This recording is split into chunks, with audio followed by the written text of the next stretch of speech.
why should you come over here and not work and just live off of the public dole? Like, that makes absolutely no sense for us. And if you come over here and you commit crimes, then we're going to look at deporting you. Even if you've been naturalized, they're talking about that now, which is great.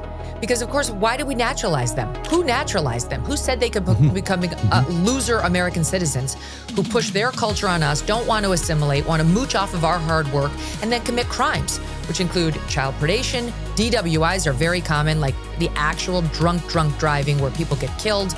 So if we don't crack down on this, then we deserve the society we get. Ladies and gentlemen, leftists are now interrupting worship services in Minnesota. What does the law say about this? I mean, do you have a right to interrupt a worship service in the name of free speech? Someone by the name of Don Lemon, you may have heard of him, suggested that as he was in a worship service interrupting it. Also, Don said that Jesus would love these protesters, but does love mean you have to approve of everything? Does it mean you have to approve of disrupting a Christian worship service? And right now there's a conflict between President Trump and Governor Walz. According to the Constitution, who is correct here? Do the feds have jurisdiction over immigration, or does the state have immigration or have jurisdiction over immigration? And why does ICE seem to only have problems in blue states and not red states? Are the local authorities not doing something in blue states that they ought to be doing?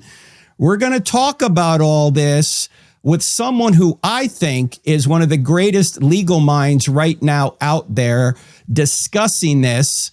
And she's been on Fox News. She had a Fox show for many years. Now she has the Megyn Kelly show. And here she is, ladies and gentlemen. The great Megyn Kelly. Okay, she brought her own crowd. We'll shut them up. The great Megyn Kelly, all the way from a bunker somewhere in Connecticut. Megyn, it's wonderful having you on the program. How are you? Oh, I'm so good. Great to see your beautiful face, Frank. Well, I could say the same about you. And we just became acquainted. I mean, I've known you for many years through the media, obviously, but we just came acquainted after Charlie's tragic death. And you invited me to your tour to speak briefly before you and Erica had a great sit down. I just want to thank you for that. And I want to thank you for being so clear on so many of these legal issues that tie Christians and even non-Christians up in knots. People don't know that you were an attorney for 10 years. You went to law school. Before we get into all this stuff, I know most people know about you, but they probably don't know your history. So kind of give us, how did you get to where you are? How did you go from law school to the fact that you were in prime time on Fox for many years? You went to NBC. Now you have the Megyn Kelly show on XM and on YouTube and all this. How did all this happen? Well, yes, I didn't come from, a family with any connections or much money. My dad was a college professor at SUNY Albany. My mom was a nurse at the Albany Veterans Hospital. And I decided to become a lawyer. I went to college, thinking I might do communications and journalism, but I didn't get into the comm school at Syracuse where I went. I got into the political science school. And next thing I knew, I thought, oh, maybe I'll become a lawyer. That seems like something people would respect. So sweet and naive. And so I did go to law school, went to Albany Law School, where I was from, lived with my mom. And then I practiced law for 10 years, mostly with a firm called Jones Day, which is basically white shoe litigation for big corporate interests. And I loved it. I tried a bunch of cases and I had appellate arguments across the country, and I absolutely loved being on my feet and making an argument. And then, like most lawyers, I got burnt out shortly before it was time to decide whether I would accept the partnership they had made clear they were going to offer me. And I just decided, looking around the firm, everybody who was there long-term had 3 ex-wives and 3 home mortgages to pay and kids in private school, and they had to stay, and I didn't. So when thinking about what else I could do, journalism was a natural avenue, since I had originally thought that's what I wanted to be anyway. In fact, my high school aptitude test in 10th grade said, you should be a political journalist, which is just so funny because that's really kind of exactly what I wound up being. And not having any connections in media either, I got a little lucky in that my guitar class in Chicago, where I was practicing law at the time, had a woman in it who worked for the NBC O&O, the affiliate in Chicago. And while there was zero chance that the number 3 market was going to hire me, my friend could help me understand how to break into the business as what at the time I thought was an old lady. I mean, I was 32 at that time, Frank, and I was like, I'm over the hill. You can't break into journalism at age 32. Wrong. So she helped me understand you just need a resume tape. We made that resume tape with the help of a guy, a cameraman at her radio station or her television station. And then it was just up to me to cold call a bunch of news directors until that poor sap Bill Lord down at the ABC affiliate in Washington, D.C., where I had moved from Chicago in the interim, did hire me 1 day a week to do legal commentary and straight news reporting. My very first hit was on a hurricane that had hit the region. I was outside in the rain and the cleanups and all that thinking, where's my judge? Where's my jury? What's happened to me? But then, I was off to the races, and within a year I was hired by Fox. So that was in D.C. you had your first gig? Yeah, in 2003. Now, you told me when we were in Phoenix together that you met your husband, Doug. Well, he actually met you. He saw you, I guess, in a billboard on the back of a bus seat or something, Close. Or a placard? What was it? He saw me delivering a report on Duke lacrosse, and he went to Duke on the back of an airplane seat. Oh, back of an airplane seat. Okay. Yeah. And then I was young at the time. I was not, I was on Fox News, but I was a babe on Fox News, like my second year in, I think. And I was reporting on that fake rape case that woman, Crystal Mangum, brought against the 3 Duke lacrosse players. And there were really only 2 reporters on TV at the time who had gotten that story right. And it was Dan Abrams, who at that time was on, I think, Court TV, and yours truly, because we both went into it with an open mind, which was all that was required to get that story right. So Doug, having been to Duke, had his suspicions about whether this could possibly have happened, and he became a fan of my coverage and then became a fan of the reporter. And a woman who did PR work for him and his firm, of which he was CEO, shot me an email saying, I don't know what your situation is, but I know this great guy, and if you're interested, shoot me a note. And that was what year? Well, so that was 2006, but I was getting out of my first marriage at the time. So I moved out of my home with my first husband, with whom I'm still friendly. Thankfully, we ended it amicably in January of 2006. And I met Doug. That note came around, I don't know, sometime early 2006. And I was not ready at all. The marriage had effectively been over for a while, but I didn't actually move out until early 2006. And I just wasn't sure I was ready to date. And my finger hovered over the delete button, Frank. I almost deleted Doug from my life, my future children from my life, just because I was also like, who's this person? I don't know who this PR person is. Like, whatever. And then it was the spring. It was May or June, and I was cleaning out the saved email box, and I saw that one, and I was in a better headspace. And my ex-husband was dating around a lot of women. I was like, you know what? I should get back on that horse. And so I shot her a note saying, send me a picture. You never know. And Doug is very cute. So the picture worked. And then the next thing I knew, he contacted me directly, and he took me out on a date in July, and we were married within a year and a half. Now, he's an author, and he's got a new book. Just tell our audience about his relatively new book. He's got several books, but there's a new book, an historical book, actually, a very interesting concept that he's dealing with. So he, about a year and a half ago, or maybe it's 2 years now, he came out with The Mysterious Case of Rudolph Diesel, which is a great book. It was a Times bestseller for a long time and did very, very well. And now he's on part 2 of what's a trilogy. So the second book is not about Rudolph Diesel, but it's about Emmanuel Nobel. The Lost Empire of Emmanuel Nobel is the name of the book. And it's available for pre-sales now. It hits in May. But get yours now, truly, because the Diesel sold out and people got behind on the Amazon, because I think that booksellers always underestimate, people who have, maybe it's a more conservative audience because he's marketing to my audience and others.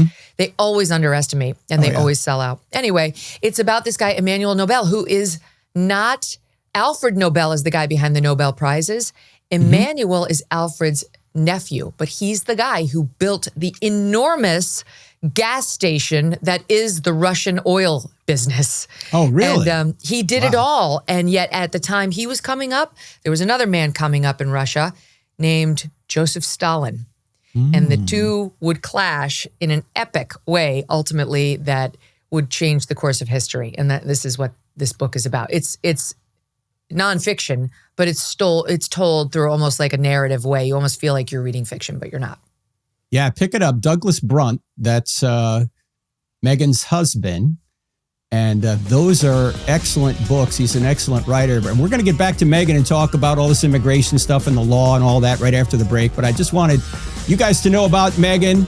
If you didn't know her history, she's got some great kids, by the way. Met them there in Phoenix. Anyway, we're going to have a lot more in just a minute. You're listening to Frank Turek on I Don't Have Enough Faith to Be an Atheist. Back right after this.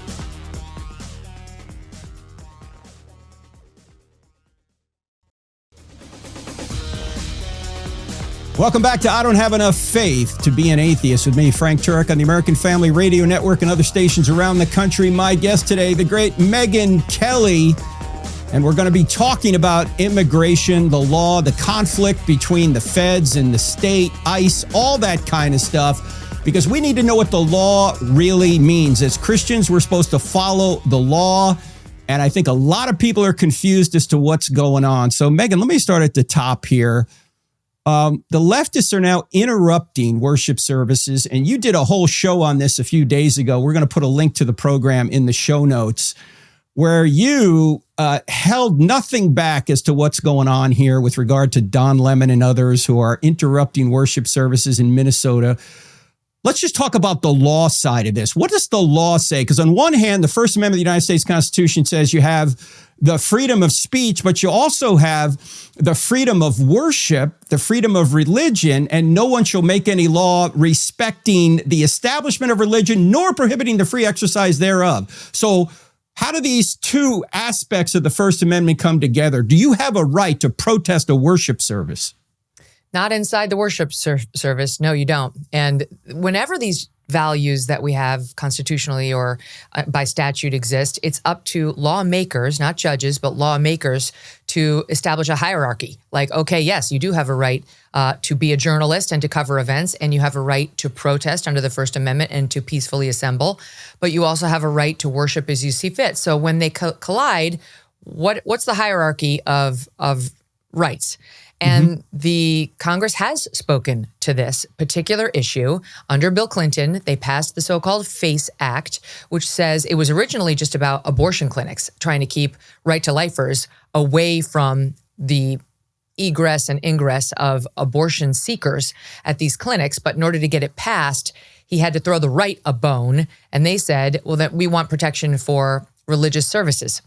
And to make it very clear that no one can interfere with one's right to worship as he or she sees fit. And so that law was passed in the 1990s, and it's been on the books ever since. And it's been used, not that often, but almost always against the abortion clinic protesters. But it is completely fair game for those who disrupt a religious service. And it is said your right to protest is basically below somebody's right to have a peaceful experience when they go to worship, and no matter what the forum in which they're doing it. Could be Christian, could be Muslim, could be a Jewish person, what have you. And so the law is really clear that you cannot, it's called the FACE Act, by force, threats, or physical obstruction, threaten or cause fear amongst a congregation that's in the course of worship. And there's just really no question that this happened in Minneapolis last Sunday. It's absolutely crystal clear for the ringleader who just got arrested today, and virtually everybody who was with her. Don Lemon is in a slightly different category, requires his own analysis, given that he's asserting he was there as a journalist, which we can talk about. But there is zero question in my mind that everyone who went in with this woman, Nakima, and interrupted the service ought to be arrested. Each one of them committed a federal crime.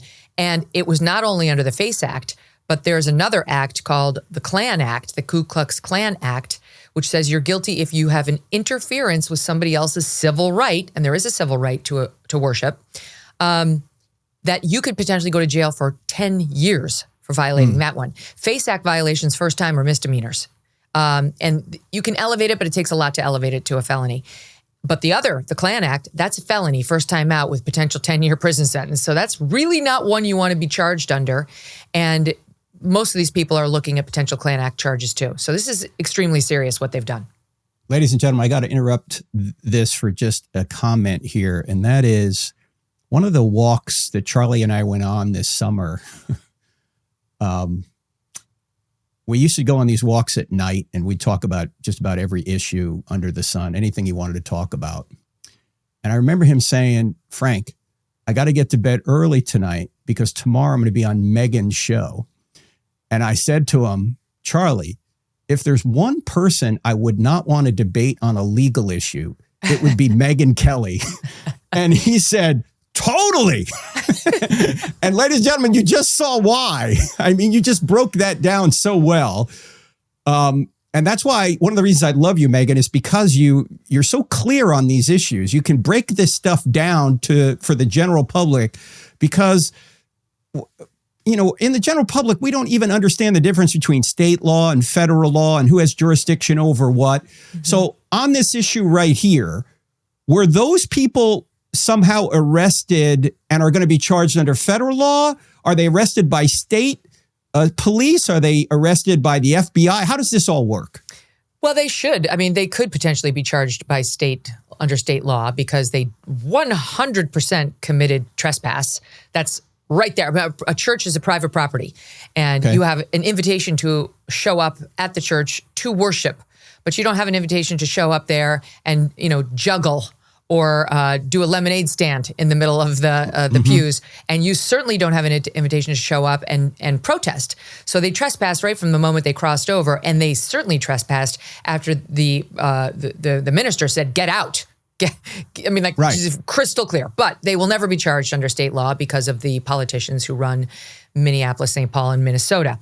However, you know, we're all subject to two sets of laws, the state laws that control us and also the federal laws that control us. And under our supremacy clause, the supremacy clause says the federal law reigns supreme if there is a conflict.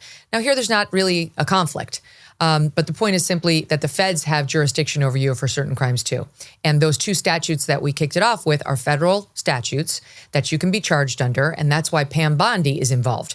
She's the ultimate law enforcement officer at the federal level. And she's actually, in order for the feds to arrest you, they have to go into a court with a criminal complaint and get a warrant signed by a judge. So she's clearly done that. It's also, by the way, why people were being unfair to her when on Tuesday after MLK Day, they were like, where's our arrests? You know, it's like, okay, it happened on a Sunday. Yesterday, the courts were closed. Now it's Tuesday. Give them a couple days to get their T's crossed and their I's dotted, which they did. And the arrests are starting today, Thursday, which is actually very good for the feds. That's pretty speedy. And now these people will be tried in federal court. So who arrested them? Who arrested this lady? You just gave me her name. We're recording this on Thursday morning, ladies and gentlemen. Who is the ringleader? I think you have her name there. And you're going to cover this on your show today. And we'll put that show where Megyn will go into more depth in the show notes as well. Go ahead, Megyn. What's her name? Well, it would normally be federal marshals, but Attorney General Pam Bondi says at my direction, FBI agents executed the arrest, which is fine too. And the woman they arrested is this Nakima Levy Armstrong, who she writes allegedly played a key role in organizing the coordinated attack on the church in St. Paul. Now, that's being nice. She's understating it, as she should, as the Attorney General. Always promise less, deliver more. It's much better to understate everybody's role and then prove more in court. But we have multiple reports that this woman was the ringleader of the whole thing and that she's a BLMer. She's this main BLM activist, and it's no accident that she and the others, when they stood in the middle of those pews, had the hands up, don't shoot chant going, which is a lie and has been proven untrue for many years after Ferguson, Missouri. Just so your audience knows this quickly, in 2015, this guy named Michael Brown was shot by an officer in Ferguson, Missouri, and there was a lie put out by his friend that he had his hands up at the time and was saying, don't shoot, and that this white cop shot him dead anyway. Lies, lies, lies. Michael Brown had assaulted the officer, sucker punched him when he was sitting in the police car. I think he broke a bone in the guy's orbital socket, the cops, and then charged at him a second time. And that is when the cop opened fire. And how do we know about the second charge? Thanks to five, count them, five black witnesses who saw it happen and spoke to Eric Holder / Barack Obama's DOJ and told them that. Jonathan Capehart, who is a very far left radical journalist, actually wrote an apology piece in the New York Times or the Washington Post. I always confuse the two. Saying, I'm sorry, I participated in the lie that was hands up, don't shoot. It wasn't true. But here you have Nakima standing in the middle of City's church, hands up, don't shoot, as a way of indicting law indictment, yet again falsely. And I'll tell you why that's going to come back to haunt her and the others. Because you need to cause fear or intimidation in order for this FACE Act to apply. And let me tell you, there's virtually nobody under a certain age that understands what hands up, don't shoot is a reference to. Certainly not the crying children who were in those pews. What they know is that at Ascension School and Church, a bunch of children were shot in late August. And when they hear hands up and the word shoot over and over, or even don't shoot, they would accurately perceive that they could potentially be under threat. And this is all going to come back to haunt Nakima, Don Lemon, and all the others. Wow. Yeah, ladies and gentlemen, people forget that it was the Obama DOJ that finally admitted all that stuff in Ferguson, Missouri was a lie. And it was the birth of the BLM movement, Frank. So it was just such a pernicious lie. The whole thing is based on a lie. Oh, and by the way, if my memory's not wrong, it was Nakima. It was definitely one of these BLMers who was at the church, but I think it was Nakima, the ringleader, who gave a shout out to Patrisse Cullors of BLM infamy. She's had a lot of accusations against her for allegedly nefarious dealings with the BLM funds. Gave her a shout out for also participating in this whole thing and helping organize it. So like that, it's the same crew. Amazing. And who is it? Churchill, who said, a lie gets all the way around the world before the truth has a chance to put its pants on. Yeah. And all of this happens, by the way, ladies and gentlemen, when you have government officials like Tim Walz and Fry, I can't remember the guy's first name, the mayor up there. Jacob Fry, they start pouring gasoline on a lie and they're creating riots rather than trying to quell them. I mean, it's so cynical because they are doing it so clearly to distract from the massive fraud scandal that happened on their watch. This is manna from heaven as far as they are concerned, because they can completely act as like these woke warriors who are standing up for brown people, which is how they're spinning the ICE arrests. It's all about a color, as opposed to we facilitated fraud because we were too chicken, to call out the brown people for committing a massive theft against the people of Minnesota. Oh, that would be racism. We can't do that, Megyn. Just goes to show you how critical theory prevents blind justice. It prevents it. Because we can't even look into this stuff. Because if we look into this stuff, we're going to be accused of being racist. Who was it? Was it Nick Shirley that uncovered that? Well, it wasn't just Nick Shirley. So Nick Shirley, of course, was instrumental in getting the entire nation to pay attention to this problem. But people have been indicted even prior to that. And Minnesota officials have said they were too scared to bring more cases because of racism. Wow. A lot more with the great Megyn Kelly, ladies and gentlemen. You're listening to I Don't Have Enough Faith to Be an Atheist with me, Frank Turek, on the American Family Radio Network and other stations around the country. We're going to get into a lot more of this, the conflict between the feds and the state. What does the law say? What does the Constitution say? What does the Bible say? We'll get into it with the great Megyn Kelly. Don't go anywhere. Back right after the break. Students across America are more open to the truth of Christianity than ever before, and Dr. Frank Turek is taking the powerful evidence for God to campuses like UC Berkeley, the University of Georgia, Ohio State, and Alabama, reaching thousands in person and millions more online. But every event now requires costly security to keep students safe, and Cross-Examine never charges students to attend. That's why we urgently need your support. The culture is dark, but hearts are open. Help keep the light of truth shining by donating today at crossexamine.org. That's crossexamine with a D on the end.org. Ladies and gentlemen, I want to mention the college tour begins February 10th. We've got about 15 colleges we're going to. It's the Charlie effect. We're doubling the number of colleges we're going to with I Don't Have Enough Faith to Be an Atheist. We're calling it the Prove Me Wrong tour. What are we calling this tour? I can't even remember. It's Prove Me Wrong or whatever it's called. We'll put it in the show notes. Anyway, we're starting at Elon University on the 10th of February. On the 11th, we're at NC State. On the 12th, we're at the University of Northern Florida down in Jacksonville. And then we got a bunch more. We got a bunch in Michigan coming up, and it'll all be on our website. And all of those events are free. And thank you for the donors stepping up, because now our security costs post-Charlie have tripled the cost of these events to $15,000 every time we go to a college event. It costs us $15,000 to do it, not just for my safety, but for the safety of the audiences. So thank you so much. Let me go back to my friend, the great Megyn Kelly. Megyn, we're talking about what's going on with regard to immigration and the conflict it appears to be between the feds and the state. Let me ask you this. Why is it that in red states, ICE doesn't have any problem getting illegal immigrants who basically have committed crimes? They have no problem going in, getting them from the jails, deporting these people. Why do they have a problem in blue states?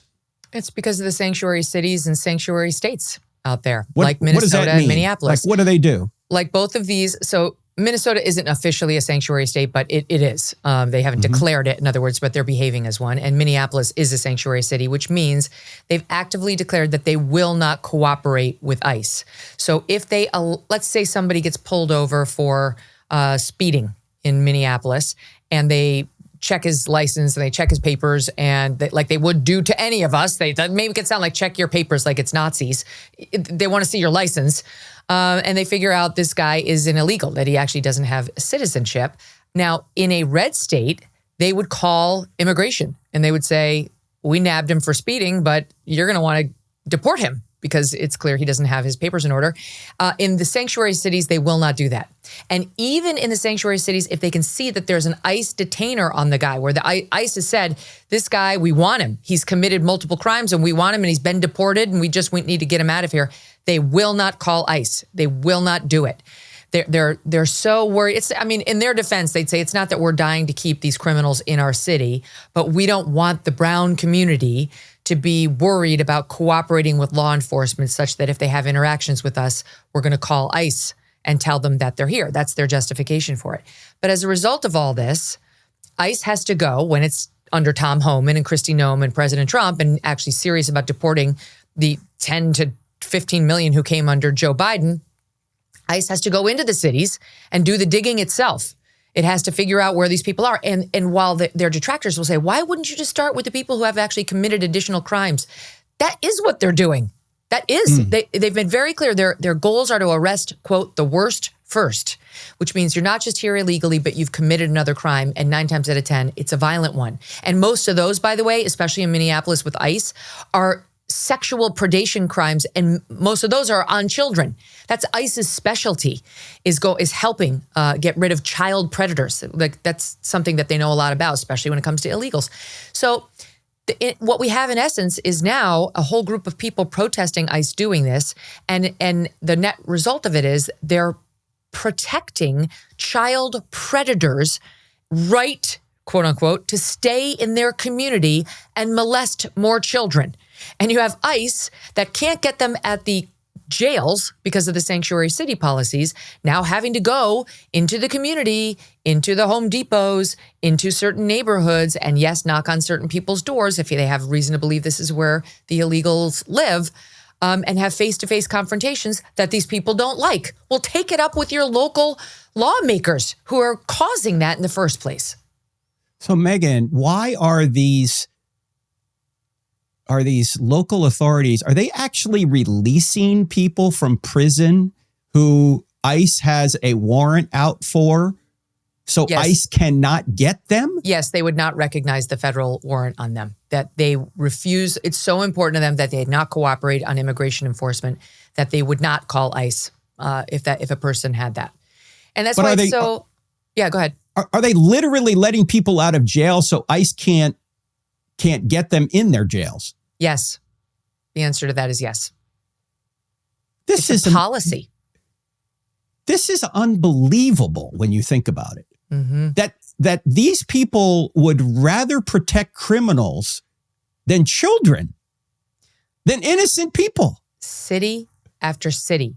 And that's why it's so maddening to see them out on the streets, these protesters cloaking themselves in this veil of altruism and caring about children, like the poor Black and brown children who are now under threat by ICE. It's like, no, ICE cares about all children, Black and brown and yellow and white, and keeping them out of the hands of child predators. If you were to look at the list of those who have been arrested in Minneapolis so far by ICE, for some reason, if you're from Laos, you have a high chance of winding up in Minneapolis, and apparently a high chance of molesting children, because they have arrested so many illegals from Laos who have committed sex crimes on children. And I mean, I'm not going to list them, but just the absolute worst things you can do to a child. And so that's who ICE is nabbing. And that's why they're so determined. And there was a video that just hit this week of one of the ICE officers, because they get frustrated too sometimes, saying to people who are honking the horn to let whoever was in the house know that the ICE was coming, saying, we're trying to arrest a child sex predator. Do you understand? We're like, why are you giving this guy the heads up so he can run? The whistles, trying to let these people who are going to rape kids know so they can get a head start on the escape. It's utter madness. But, you know, let's face it, Frank, the women in particular, some men, but it's 90% women who are out there who have been pulled to this so-called occupation are mad as well. They have a touch of insanity, and you can see that in their multiple videos all over the internet. There's narcissism, there's deep unhappiness, there's obviously no romantic partner in the lives of these women. They can't stand men, 9 out of 10 of them, because they talk about it openly, their hatred for men, which gets extrapolated out onto the ICE agents, and they have no meaning in their lives. This is the ultimate end result of wokeism, where they removed God from the public square, they removed God from their lives, and now they have a godless, faithless existence, which I do think gets exploited by demonic forces. You know, there's in that void, we could just have the worship of self, of navel gazing, of skin color, of the so-called transgender craze. But I think that we're one step beyond that now, to where there's like an actual demonic force that we can see. I feel it so acutely since Charlie died, pervasive in pockets of the United States. And the help that these people need, there's so much we have to do to help them. I'm talking about the protesters, because as much as I mock them, I have some empathy for them because they're sick. Well said. In fact, this was going on before Charlie, obviously, but it seems to have been amped up. In fact, right before Charlie, they had that shooting at the Minnesota Annunciation School. You remember the Catholic school that was shot up by that young disturbed trans person, and it had all the markings of spiritual warfare on it, Megyn, because he wanted to kill Christians, he wanted to kill children. On his bullets, on his gun, he had something about Israel. He wanted to attack. Oh, and when he was doing shooting practice, he had an image of the crucified Christ as the target when he went to shoot. Yep. I mean, he's attacking the Lord, he's attacking the land, and he's attacking the lineage of the Lord by attacking Christians.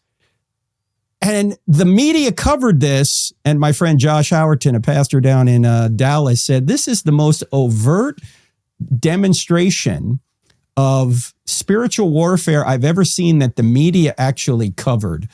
A month later, Charlie was murdered, and Charlie was murdered for everyone to see. And since we've had that, after Jesus and the apostles call Satan a murderer, they also say that he's a slanderer, an accuser, and a liar. And what have we had since the murder? We've had nothing but slander and accusations and lies, particularly against Erica and her organization. And it's so obvious. And now you have people who are actually supporting the release of sex offenders, pedophiles. and murderers and rapists, and you have governors and mayors advancing this. How mad have we become? Megyn, what do we do about this from a legal perspective? What can the feds do to Waltz and Fry? I know there's some subpoenas that have come down recently. What's going to happen there? What do you think can happen there legally? I mean, it's complicated, more complicated than it is with that church and the invasion of the service on Sunday, because the feds have the right to make and enforce immigration policy. That's extremely clear under the U.S. Constitution and under Supreme Court precedent. The state may not pass a law that conflicts with federal law, right? Because of the supremacy clause. Like when we had a Joe Biden in there who was not enforcing federal immigration law, we saw some states like Texas try to pass laws making the immigration laws tougher. Those were struck down. You can't. Like the feds have complete control over immigration law, but they cannot obstruct federal law either. So these sanctuary city laws, or policies, they get away with them because it's not technically considered obstruction. It's just, we're not helping. We're not going to help you. But if they can prove there's actual obstruction, which is what Pam Bondi is sniffing around right now on Waltz and Fry and the St. Paul and the Minneapolis, the mayor in St. Paul as well, is have you obstructed? Because while you don't have to help us, okay, they don't have to help us, they can't obstruct us. You can't impede enforcement of federal immigration law. So if there's some sort of emails saying, let's actively hide people, or let's somehow thwart the lists that they're using, or let's misdirect them somehow, that kind of thing, that would be unlawful. So, I mean, you could have an obstruction charge. So that's what they're nosing around. It's going to be tougher to make, but that's why there are subpoenas that have been issued. So that judge that was convicted in Wisconsin, we'll talk about it after the break. We're talking to the great Megyn Kelly, and we're making a distinction here. Megyn's making a distinction between, we're not going to help, to obstruction. We'll unpack that further right after the break. The great Megyn Kelly, you can find her on YouTube. You can find her on XM. Check her out there. She does a show every day. Very insightful. Don't go anywhere. We're back in just a couple of minutes. You're listening to I Don't Have Enough Faith to Be an Atheist.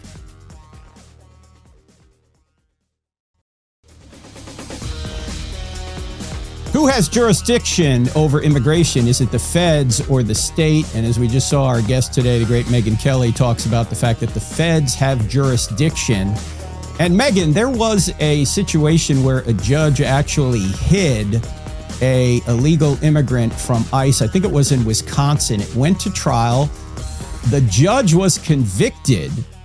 I don't know in what court it was. I guess it was a federal court. Do you know much about that case, and how was she convicted? Yeah, I don't actually remember the particulars of it, but I remember that she hid the illegals from ICE that showed up at the courthouse. Once again, something that was made necessary by the sanctuary policies there.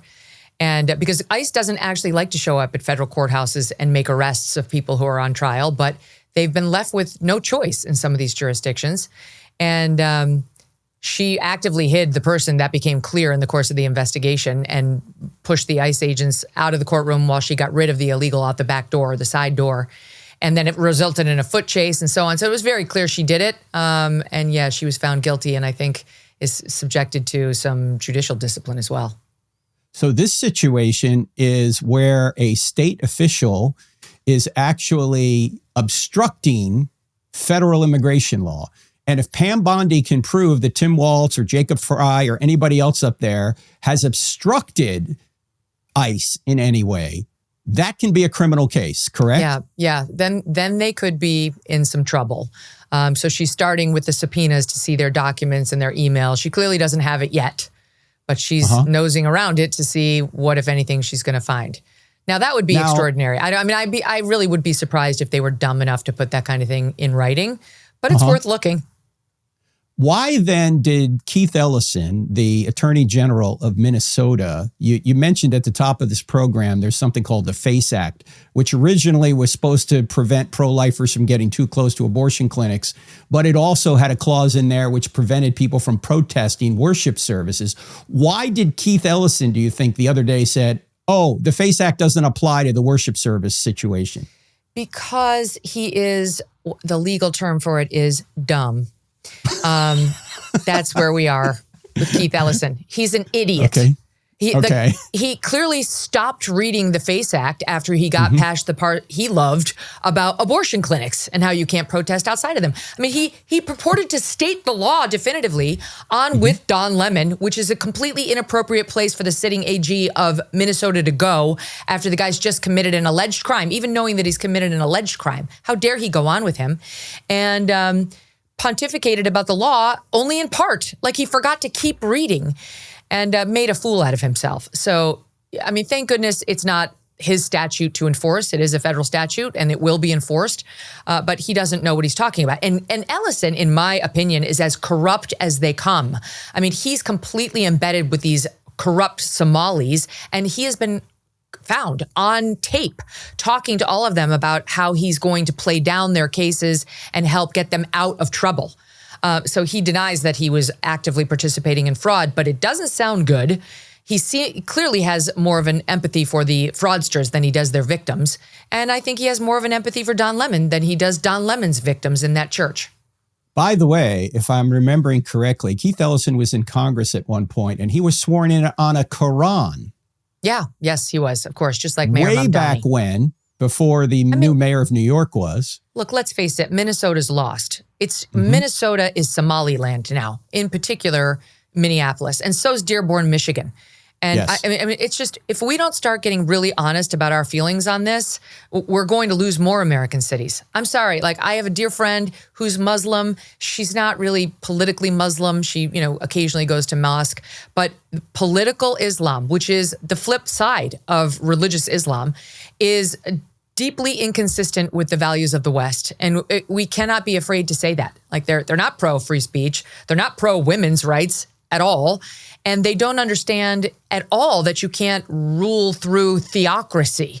Okay, so we've gone too far in this country in removing religion from the public square. That's starting to get righted.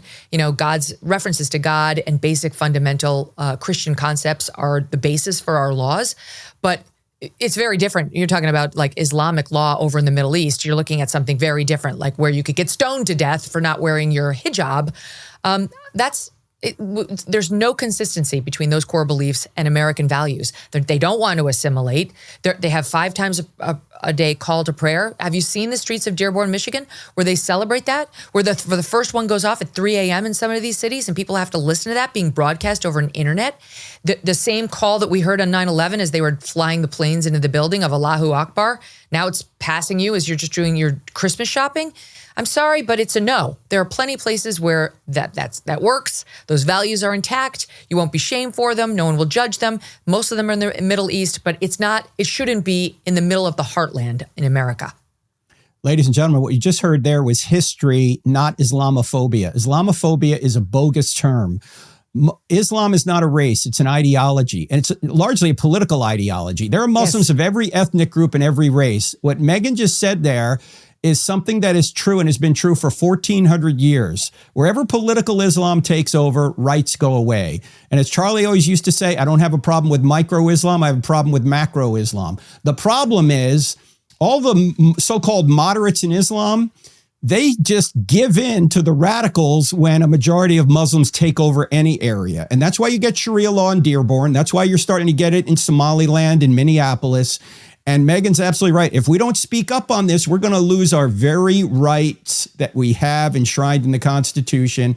And the First Amendment is not a self-defeating amendment. It doesn't give someone the right to use their freedom of religion to wipe out your freedom of religion. Which is their goal. That is the goal. That's their goal. They've been very clear about stating it. And there's like a whole plan. If you listen to Ayaan Hirsi Ali, she'll walk you through exactly how they do it and how they plan to get their people elected and slowly but surely push Islam on us all. Do it somewhere else. Right. Well, Ayaan, we're going to have her on soon, I hope, as well. Ayaan just came out in support of President Trump's speech in Davos, where he was basically saying we just can't import all these cultures like from Somalia, where they can't even have a real government and state themselves in Somalia. We can't have people coming here trying to bring that with them in the United States when they don't assimilate? This is such a deep issue. It was, I loved what he said at Davos on every level. And I love that people are lamenting. I listened to the New York Times, the Daily podcast. They're just so upset that we're taking a step away from Europe and that Europe is accepting that now. They're in the stages of grief, they said, and this is acceptance. You know what? Europe is not the way it used to be. Europe has opened its doors on its borders to an influx of all these Somali and other Western African immigrants who do not mean to assimilate. And Ayan wrote a great book 5 years ago called Prey, P-R-E-Y, about how these Islamic immigrants view the locals in places like the outskirts of Paris and in Londonistan. And it's to the point now where girls cannot walk down, French girls or UK English girls cannot walk down the streets in tank tops and shorts because the immigrants object to the way these Westerners are dressing in their own home countries. And the rape problem that we're seeing in the UK, all of this was foreshadowed by Ayan, who understands Islam better than anyone. And we, Angela Merkel in Germany, same thing. Empathy, we have to help them, all these Syrian refugees. Well, how did that wind up going for the German people? So you have Trump getting up there saying, you've allowed it, you don't stand up against it, you're cracking down on free speech like you're an authoritarian group of nations, and we have very little in common with you anymore. So yes, as the big dog of NATO, we have a couple of demands. We don't relate to you culturally anymore. We're paying for your defense. And in exchange for all this, we want one thing, which is the ability to secure our hemisphere from Chinese and Russian incursions. And for us, that means Greenland. In any event, I agreed with everything he said and Ayan's warnings about what was happening to Europe and what's going to happen to America if we don't pay attention. We're, as always, spot on. Oh, well said. And Ayan knows what's happening. She came from Somalia. She became an atheist for a while. Now she's a Christian. She knows what is going to secure Western values. It's not atheism. It's Christianity. And a tepid atheism, even a tepid Christianity, is not going to be able to overcome a rabid Islam. And so that's right. But thankfully, right now, the numbers are too small. Okay. But one of the problems we have in America right now is that while, yes, these immigrants from these countries like Somalia have tons of kids. I mean, that's all part of the plan, to have as many kids as humanly possible. We're not. Like the native-born Americans are having fewer kids than ever, which is not a good sign. That's right. And in fact, I thought I saw at a hearing recently, a congressional hearing, that 78 or 79% of Somalis who have been in the United States for 10 years are still getting federal assistance. Well, this is why it's great that Trump is president, among many other reasons, is that he's now saying, if you are here and you are on public assistance, we're going to look at deporting you. I mean, why should you come over here and not work and just live off of the public dole? Like, that makes absolutely no sense for us. And if you come over here and you commit crimes, then we're going to look at deporting you. Even if you've been naturalized, they're talking about that now, which is great. Because, of course, why did we naturalize them? Who naturalized them? Who said they could become loser American citizens who push their culture on us, don't want to assimilate, want to mooch off of our hard work, and then commit crimes, which include child predation. DWIs are very common, like the actual drunk driving where people get killed. So if we don't crack down on this, then we deserve the society we get. Part of me looks at these residents in Minneapolis and I think, go ahead, let the child predator stay there. But then you think, no, wait, I don't mean that. Like, if these nutcases don't want to protect their own children, I still do. And there are a lot of people in the community who are in the minority who don't agree with these loudmouth bullies who do deserve our help. But it's very tempting to look at them and say, okay, laws of natural consequences. Why don't you live with the consequences of what you're doing right now? I wish you could be clearer and more concise, Megyn, but unfortunately, we'll have to save that for another show. Thanks for telling it like it is, my friend. My pleasure, Frank. Thanks for having me. Oh, it's been a joy. It's the great Megyn Kelly, ladies and gentlemen. We'll put links to her show in the show notes. Take it to heart. She's right about the legal issues here and what could happen if we don't wake up when it comes to immigration. Ladies and gentlemen, great being with you. We will see you next time. Don't forget about the college tour coming up in February. God bless. We'll see you here next time. Dr. Frank Turek is bringing powerful evidence for God to campuses like UC Berkeley, the University of Georgia, and Ohio State, reaching thousands in person and millions online. But each event now requires costly security. Your gift helps the light of truth pierce the darkness.